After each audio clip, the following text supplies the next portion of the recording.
सदगुरुदेव की साहेब बंदगी। एक भजन गाए, दिन दिन भजन करो चुनरी है अनमोल। सभी मिलकर के गाना, बड़ा सरल भजन है। चुनरी है अनमोल, दिन दिन भजन करो। चुनरी दिन दिन भजन करो।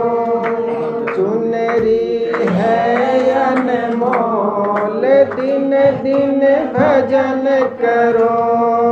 चुनरी मोल, दिन दिन भजन करो। जब चुनरी का जन्म हुआ था, जब चुनरी का जन्म हुआ था, जब चुनरी का जन्म हुआ था, जब चुनरी का जन्म हुआ था। नगर में बजते ढोल, दिन दिन भजन करो।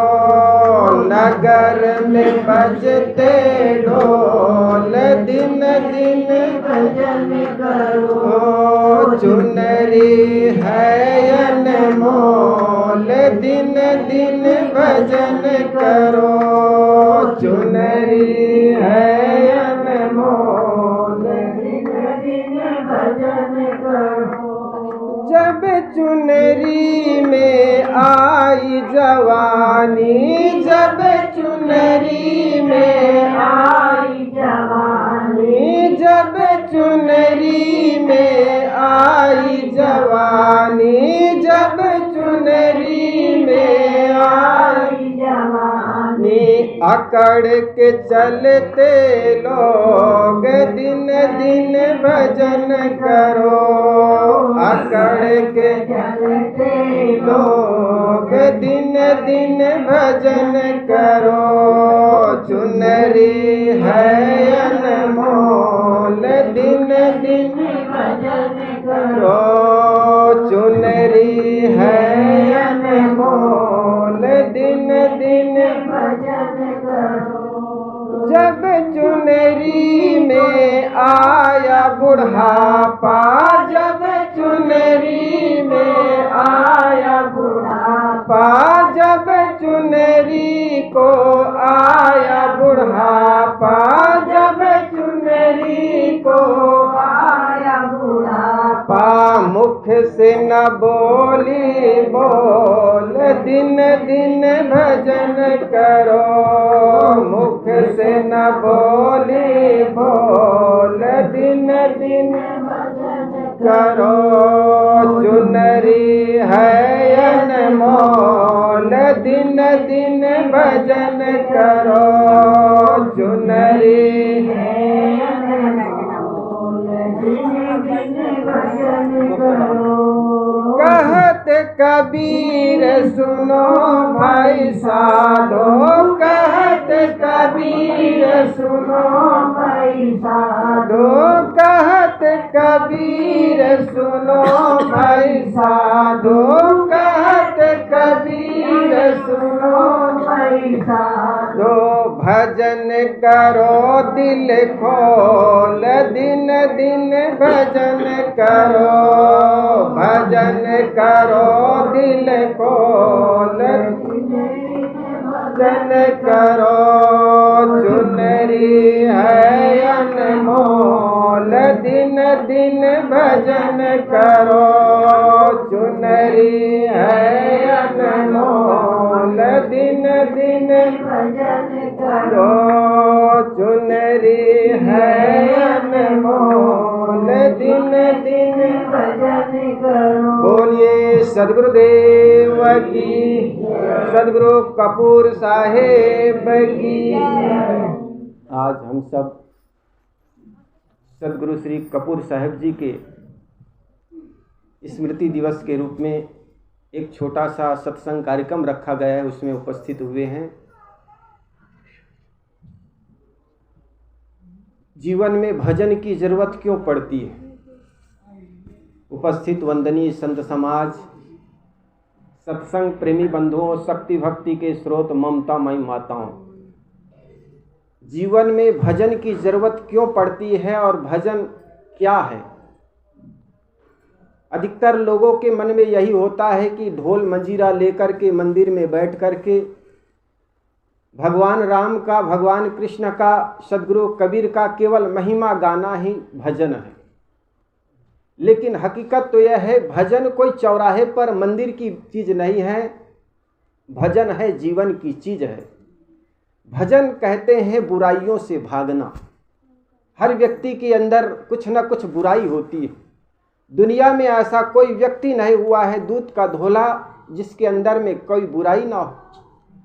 मनुष्य गलती का पुतला है, अक्सर हो ही जाती है, कर ले ठीक गलती को उसे इंसान कहते हैं, पराया दर्द अपनाए उसे भगवान कहते हैं। हर इंसान में कोई न कोई गलती होती है, लेकिन हम सदा दूसरे की गलती देखते हैं। कभी अपने ओर लौट करके देखो। सबसे बड़ी बात तो यह है कि कभी जीवन में अगर सुख चाहते हो, शांति चाहते हो, तो कभी किसी की बुराई मत देखो। और बुराई देखना जब बंद कर दोगे तो आपके अंदर में अच्छाइयाँ आना शुरू हो जाएगी। क्योंकि हम जो देखते हैं वही हो जाते हैं, जो सोचते हैं वही बन जाते हैं। आप किसी के घर में जाओगे, कहीं गोबर लाओगे, गंदगी लाओगे और आप अपने दरवाजे पर वही रखते चले जाओगे तो आपके दरवाजे दुर्गंध से भर जाएगा। और आप किसी के घर में गए, गुलाब का फूल का पेड़ ले आए, पौधे ले आए, लिली का पौधे ले आए, अपने घर के बगिया में सजा दिए, लगा दिए, तो वही घर सुगंधी से महक जाएगा। इसी प्रकार किसी के घर में गए, उनके घर की कुछ चारी चुगली की बातें लेकर के आए, बच्चों को सुनाए, घर में सुनाए, एक दिन आपका मन, आपका घर भी वही बुराइयों से भर जाएगा। तो जीवन में सबसे बड़ी बात है, अगर जीवन में सुख चाहते हो तो कभी किसी की बुराई मत करो और नहीं देखो। कहा जाता है एक विद्यालय में एक लड़का की अंगूठी चोरी हो गई। मास्टर से कहा, गुरुजी मेरी अंगूठी चोरी हो गई। मेरी हिंदी तो समझ में आ रही है?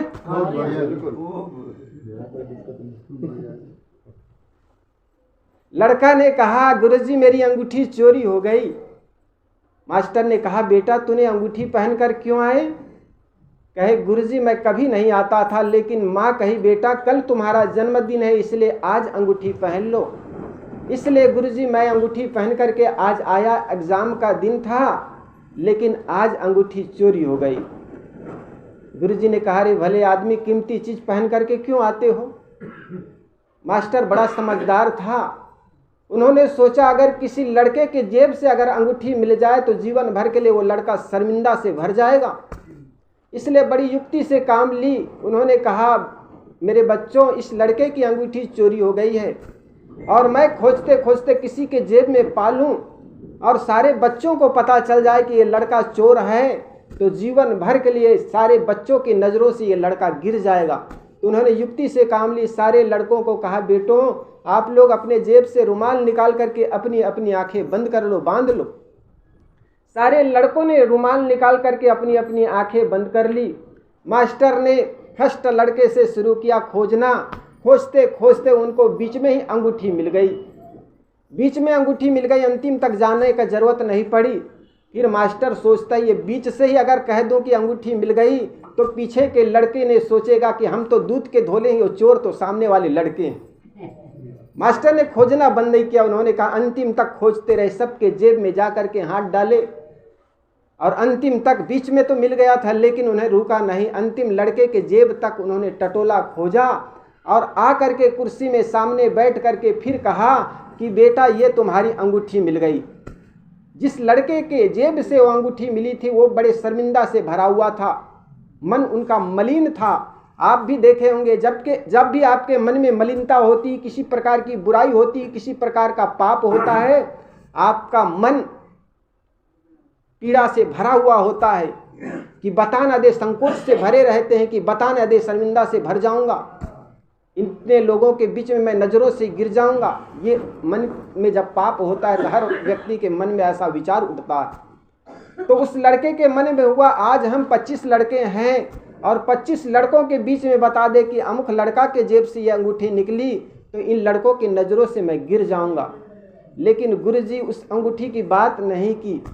बच्चों की छुट्टी हो गई। दूसरे दिन प्रार्थना की सभा में लड़का ने सोचा, कल तो हम 25 लड़के थे, गुरुजी ने मेरी अंगूठी चोरी वाली बात नहीं बताई, और आज 500 बच्चे हैं। प्रार्थना सभा में शायद बता दे तो मैं इतने बच्चों के नज़रों में मैं गिर जाऊंगा। लेकिन दूसरे दिन भी गुरुजी ने उस अंगूठी की बात नहीं की। बात आई गई, गुरुजी ने कुछ बताए नहीं। कहा जाता है उस स्कूल में 25 वर्ष बाद एक बहुत बड़ा फंक्शन हुआ, वार्षिक उत्सव हुआ, और उस लड़के एक अधिकारी को बुलाए गए। अधिकारी जब आए, उनके स्वागत के लिए उनको बड़ा मंच पर बैठाए गए, तो उन्होंने उतर करके कहा, मैं अमुक मास्टर से मिलना चाहता हूँ, वो मास्टर है कि नहीं। उस वहाँ के टीचरों ने कहा, जी मास्टर कोई स्थायी तो रहते नहीं, वो बूढ़े हो गए, रिटायर्ड हो गए, घर में बैठे रहते हैं। उस अधिकारी ने कहा, मैं उनसे मिलना चाहता हूँ। उस मास्टर को बुलाए गए। जब बुलाए मंच पर, तो उस अधिकारी ने उनके पैर छू करके कहा, गुरुजी मुझे पहचानते हो। गुरुजी ने कहा, भाई मैं पहचानता नहीं, तो आज तो आप बड़े अधिकारी बन के आए हो, मैं आपको पहचानता नहीं हूँ।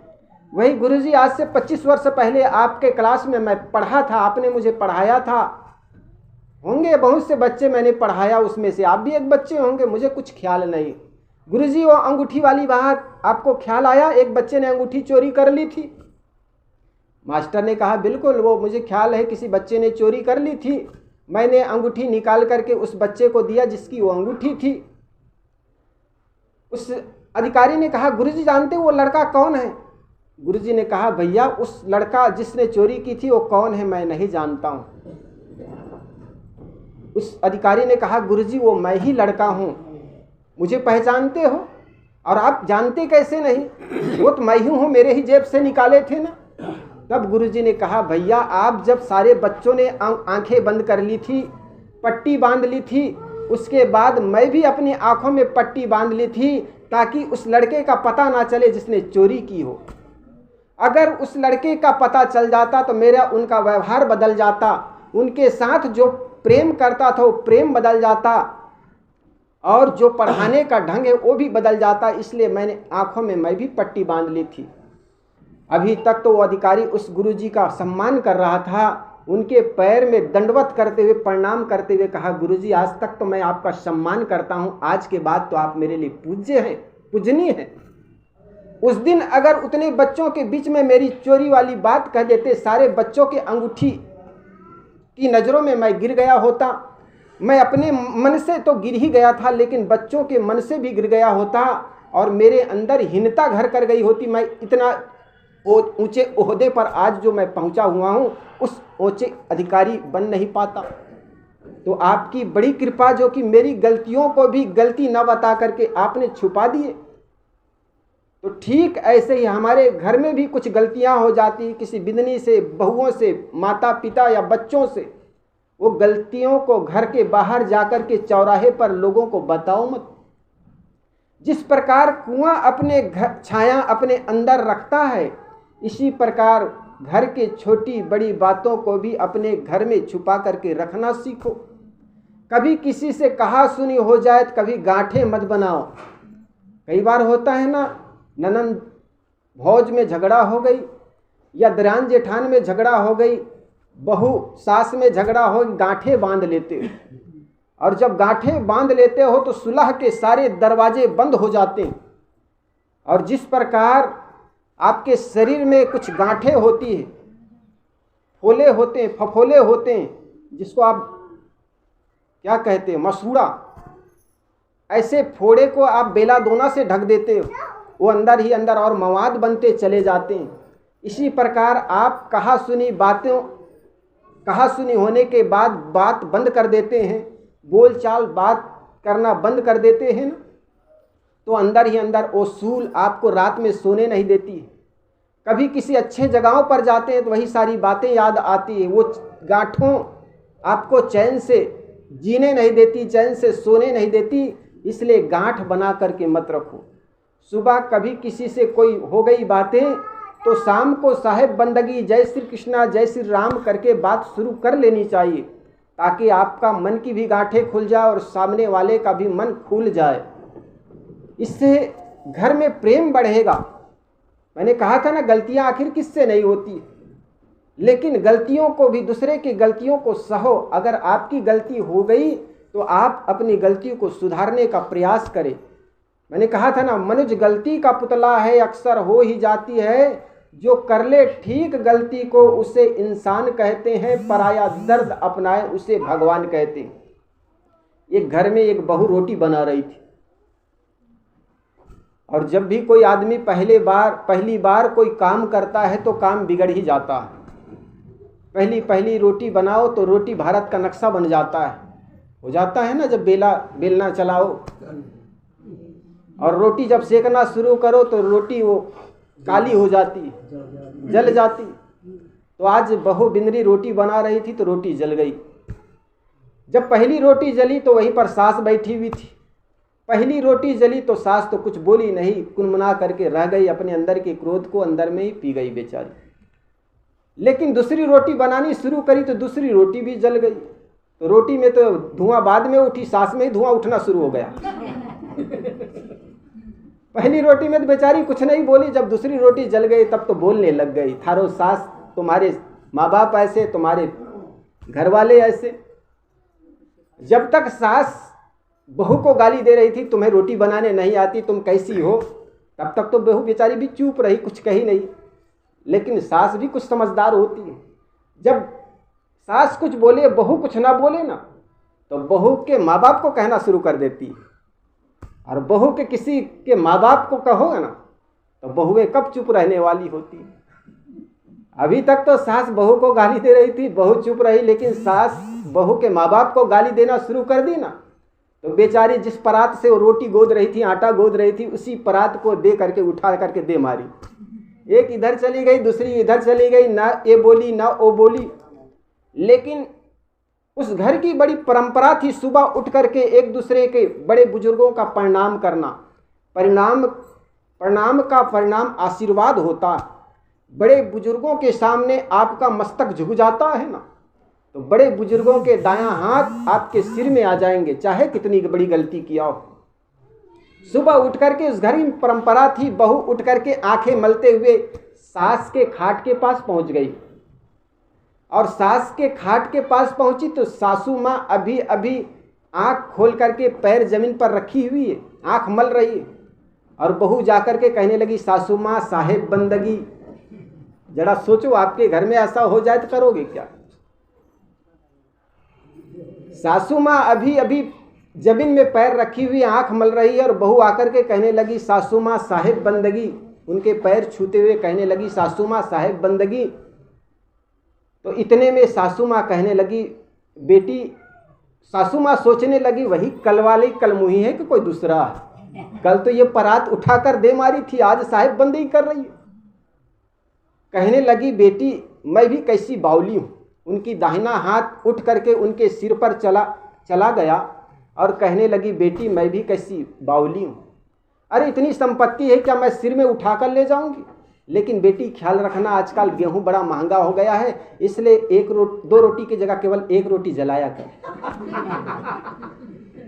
ऐसा प्रेम हो, ऐसा आपके घर भी कुछ परंपरा हो, बड़े बुजुर्गों को पैर छुओ।